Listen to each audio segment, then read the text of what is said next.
So hello everybody, welcome to my new video. तो जो previous video थी हमारी वो रेने देकार्त की फिलॉसफी के ऊपर थी। हमने उनके बारे में थोड़ा जाना, डिस्कशन करा। तो आज की जो वीडियो होने वाली है वो थोड़ी अलग होने वाली है, क्योंकि आज हम एक बहुत ऑब्सेस्ड फिलोसोफर, जिससे जेंजी पूरी ऑब्सेस्ड है, उस फिलोसोफर के बारे में बात करने वाले हैं। फिलोसोफर तो कम कहूँगा, बस राइटर ज़्यादा थे, उनके बारे में बात करने वाले हैं। तो शायद आपने गेस कर लिया हो, क्योंकि आज हम बात करने वाले हैं फ्रांज काफका की। अब मैं इतना तो श्योर हूँ कि आपने उनका नाम कहीं ना कहीं तो सुना होगा, या उनके वर्क के बारे में कहीं ना कहीं तो आपने पढ़ा होगा, क्योंकि वो इतने ज़्यादा फेमस ही थे। तो वीडियो इंटरेस्टिंग होने वाली है, एंड तक जरूर देखिएगा। तो मैं जरा काफका की हिस्ट्री बता दूं। तो जो काफका का जन्म था वो 1883 में हुआ था। एक प्रॉग नाम की जगह है। तो उस टाइम पे प्रॉग जो था वो ऑस्ट्रोम हंगरियन एम्पायर के टाइम पे आता था, जो 9th में हमने पढ़ा था, तो उस जगह पे आता था। तो अब क्या था, जो फ्रांस काफका के जो पिताजी थे उनका नाम था हरमन काफका। तो उनकी जो फैमिली थी वो एक जूइश फैमिली थी, जर्मन स्पीकिंग जूइश फैमिली। उनके जो पिताजी थे वो बहुत ज़्यादा एग्रेसिव इंसान थे, बहुत ज़्यादा स्ट्रॉन्ग मैन भी थे, और वो सेल्फ मेड मर्चेंट थे, और अच्छे खासे रिच इंसान थे। वो खुद से बने हुए थे, उनकी कोई ऐसी विरासत नहीं थी। तो हर फादर की तरह जो अपने हरमन काफका थे, जो कि पिताजी थे फ्रांस काफका के, तो वो भी चाहते थे कि उनका जो बेटा है फ्रांस काफका वो भी उन्हीं के जैसा हो, स्ट्रॉन्ग, लाउड और ज़्यादा अग्रेसिव उन्हीं के जैसा हो। पर जो फ्रांस काफका थे वो ऐसे नहीं थे। वो एकदम सॉफ्ट, वीक, जैसे कह सकते, वीक तो नहीं कहूँगा, पर फिजिकली उनके उतने ज़्यादा स्ट्रॉन्ग नहीं थे, तो और अग्रेसिव भी नहीं थे, लाउड भी नहीं थे। तो इसीलिए जो फादर थे हरमन काफका, वो फ्रांस काफका को पसंद नहीं करते थे। इसका मतलब है कि उन्हें वो एक डिसअपॉइंटमेंट की तरह देखते थे। वो उन्हें ज़्यादा पसंद नहीं करते थे, because of his physical appearance और बिकॉज ऑफ हिज नेचर। अब हमें बेसिक आइडिया तो मिल गया फ्रांस काफका की हिस्ट्री के बारे में। अब हम जानेंगे उनकी फिलोसफी क्या थी।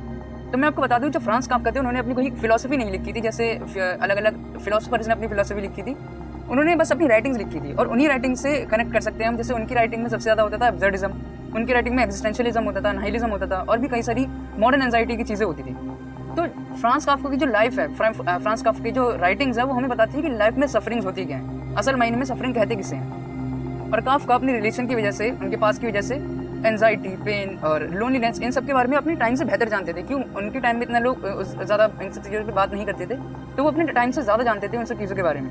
और यही रीज़न रहा है कि हम काफका को इतना मानते हैं। हमारी जो जेनजी जनरेशन है वो काफका से इतनी ऑब्सेस्ड है, क्योंकि आज हम सब इसी लूप में फंसे पड़े हैं, लोनलीनेस, एंजाइटी, इन सब चीज़ों में। तो अब हम जब काफका की फिलोसफी या फिर उनकी राइटिंग्स पढ़ते हैं, तो हमें अपने ऐसा फील होता है कि ये तो हमारी बात कर रहा है। अब काफका की जितनी भी राइटिंग थी उनसे हमें पता चलता है कि उन्हें कैसा फील होता होगा पावरलेस इंडिविजुअल बनके एक ब्यूरोक्रेटिक सिस्टम के सामने। तो अब हमें फ्रांस काफका की फिलोसफी या फिर उनकी थोड़ी बेसिक आइडिया तो मिल चुका है। अब हम बात करेंगे, एक टर्म आती है जो कि होती है काफकाइज्म। तो कई सारे लोग इसे समझ नहीं पाते, तो मैं आपको समझा देता हूँ। तो काफकाइज्म, पहले मैं गूगल से डेफिनेशन पढ़ के बताता हूँ। काफकाइज्म डिस्क्राइब नाइटमेरिशली कॉम्प्लेक्स, बिज़ार और illogical situations, particularly those involving oppressive faceless bureaucracy.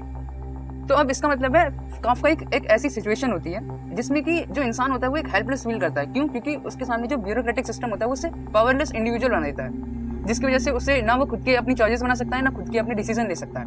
यही होती है काफका की सिचुएशन, और इसमें नाइटमेरिशली कॉम्प्लेक्स चीजें भी आ सकती हैं, वो आप अपने आप से ऐड कर लेना। तो यही था हमारा आज का लेक्चर।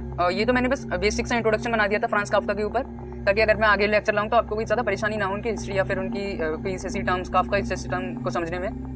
तो अगर पार्ट 2 अगर आपको इसके चाहिए तो कमेंट सेक्शन में बता देना, या फिर मैं इसके जल्दी पार्ट 2 ले आऊँगा। और अगर आपको वीडियो अच्छी लगी हो तो लाइक करना, चैनल को सब्सक्राइब करना, ताकि मैं और अच्छा कंटेंट आपके सामने ला सकूँ। जब तक के लिए stay tuned, thank you, bye bye.